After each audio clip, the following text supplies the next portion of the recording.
Rubah ini langsung menelan telur burung karena dia ingin kenyang. Hasilnya, ia hamil dan melahirkan seekor burung kecil. Ketika bayi burung memanggilnya ibu, ia takut setengah mati. Jadi dia meninggalkan burung itu dan memanjat ke pohon. Tapi tidak lama kemudian dia mendengar suara burung itu. Dia berpikir bahwa jika dia melahirkannya, dia harus bertanggung jawab padanya. Kemudian dia kembali ke gua dan membawakan burung kecil itu seekor cacing gemuk. Burung kecil itu mencium pipinya, sejak saat itu dia memutuskan untuk membesarkan anak ini. Rubah ini sangat perhatian, ia khawatir burung itu tidak bisa menyeberangi sungai. Jadi dia menaruh burung kecil itu padanya, barulah sekarang ia pergi. Untuk mengajari burung kecil itu terbang, ia melompat dari tebing dengan sendirinya. Tapi dia hanya menerima ejekan burung kecil itu. Sampai suatu hari ketika burung kecil itu tertarik oleh kupu-kupu. Sementara mengejar kupu-kupu itu, ia telah berhasil belajar cara terbang. Ini membuat Rubah sangat senang.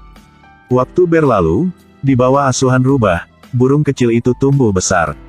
Dia juga mengajari burung kecil cara berburu. Meskipun dia sudah dewasa, burung itu selalu suka berada di sebelah Rubah.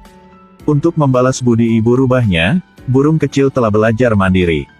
Dia bahkan membawa pulang makanan untuk ibunya. Mereka saling mengandalkan melalui malam yang tak terlupakan. Keesokan harinya, Rubah dan burung kecil pergi ke sebuah danau yang penuh dengan ikan. Dia menyuruh burung kecil itu untuk mencuri ikan, begitu berhasil, cepat terbang. Akibatnya, sebelum mereka bisa mencurinya, mereka ditemukan oleh beruang. Ketika Rubah melihat ini, dia dengan cepat melarikan diri. Tapi area beruang itu berbahaya di mana-mana. Untungnya, dengan bantuan burung itu, Rubah berhasil melarikan diri. Tapi tiba-tiba kedua beruang itu berhenti dan menunjukkan senyum iblis. Karena di depan Rubah ada tebing setinggi 100 meter. Sekarang dia tidak punya tempat untuk lari. Melihat dua beruang hampir datang, burung kecil itu berusaha mengambil Rubah pergi. Tapi di luar dugaan, kekuatan burung itu terlalu lemah. Ditambah dengan berat Rubah, mereka perlahan-lahan jatuh. Jika terus seperti ini, mereka pasti akan kehilangan nyawa. Agar burung kecil itu hidup, Rubah melepaskan tangannya. Saat kritis seekor burung besar menyelamatkannya. Ternyata dia adalah ibu dari burung kecil itu. Untuk berterima kasih kepada Rubah, ibu burung menangkapnya seekor ikan. Sebelum burung kecil itu pergi, dia sekali lagi mencium Rubah. Kemudian dia mengikuti ibunya untuk memulai kehidupan yang miliknya. Meskipun Rubah itu sedikit enggan, tetapi memikirkan dua beruang itu. Ia memutuskan untuk meninggalkan hutan ini. Ini adalah kaleng penyiram ajaib. Setetes air saja bisa membuat tanaman langsung dewasa. Tetapi bagaimana jika menyirami seluruhnya? Di gurun yang panas, ada 3 monyet yang menyeret kaki mereka, memegang kaleng penyiram di tangan mereka. Tapi tiba-tiba mereka menunjukkan ekspresi yang aneh.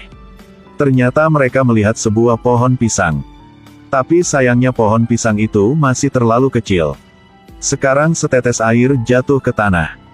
Adegan ajaib muncul. Pohon pisangnya sedikit lebih besar. Monyet berambut panjang yang cerdik mengambil kaleng untuk menyirami tanaman. Pohon pisang langsung tumbuh tinggi. Di atas juga muncul pisang yang enak. 2 monyet segera melompat ke atas pohon, yang tersisa juga tidak menyerah. Dia berdiri di atas kaleng dan mengayunkan ke atas pohon. Akibatnya, ia tidak hati-hati yang menumpahkan kaleng itu. Menyebabkan air di dalam mengalir keluar. Pohon yang disiram itu tumbuh dengan kecepatan tinggi. Dengan tumbuhnya pohon, pisang juga menjadi lebih besar. Monyet kurus tidak mencengkeram pohon dengan erat, hampir jatuh. Begitu saja, pohon pisang telah melewati awan. Itu berdiri tegak di udara. 3 monyet berpegangan tangan dan berpegangan pada pisang. Pada saat ini seorang gadis datang. Dia juga membawa 3 kaleng penyiram yang kosong. Melihat pohon pisang di depannya, wajahnya penuh keraguan. Dia dengan ringan menyentuh pohon pisang dan pohon itu membungkuk. Yang berbentuk seperti jembatan. Dan di ujung yang lain, 3 monyet masih memegang sebuah pisang besar. Gadis itu dibuat tertawa oleh pemandangan di depannya. Gadis itu ingin melangkah maju untuk membantu. Tapi monyet-monyet itu menunjukkan ekspresi ganas dan mengancamnya. Tapi gadis itu tidak takut, dia hanya berdiri diam dan melihat. Tidak lama kemudian, pohon pisang itu terguncang dan berayun lurus ke langit. 3 monyet benar-benar runtuh. Ini adalah harga yang harus mereka bayar. Seekor ulat hendak memasuki kepompongnya. Tapi badannya gendut banget gak bisa masuk. Tidak peduli seberapa keras dia mencoba, dia masih tidak berhasil. Dia sangat menyesal karena tidak menurunkan berat badan. Sekarang 3 bak datang. Melihat ulat seperti itu, mereka memutuskan untuk membantunya. Tapi ulat itu terlalu gemuk, bahkan dengan sekuat tenaga, mereka tidak bisa mencabutnya keluar. Tidak mungkin, bak itu hanya bisa melompat dari atas untuk memasukkannya ke dalam. Hasilnya, ketika bak melihat sisa daging ulat, ia menertawakannya. Untuk membantu ulat itu, 2 ekor bak saling menempel. Tanpa diduga, ulat itu terbang dan tekan di atas mereka. Untungnya, ulat itu menemukan cara. 2 ekor bak meraih ekor ulat gemuk dan meregangkan tubuhnya. Mereka menggunakan janggut agar melihat posisi dan kemudian melepaskan tangan mereka. Ulat itu dengan lancar masuk ke kepompong. Kali ini mereka berhasil, mereka dengan senang hati merayakannya bersama. Lalu mereka mendorong ulat itu ke pohon. Mereka menggunakan tali untuk mengikatnya ke batu dan menggantungnya. Tapi tali tidak bisa menahan ulat. Mereka hanya bisa berdiri di atas batu untuk menyeimbangkan ulat itu. Mereka tetap seperti itu sepanjang malam. Hari berikutnya ketika kedua ekor bak itu bangun.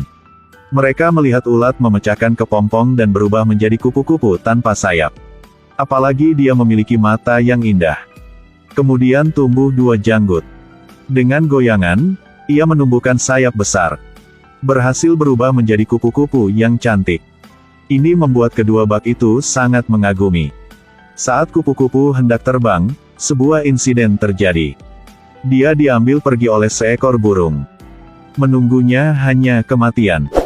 Film ini memberitahu kita bahwa tidak peduli apa bentuk ulat itu, hidupnya ditakdirkan untuk menjadi tragis.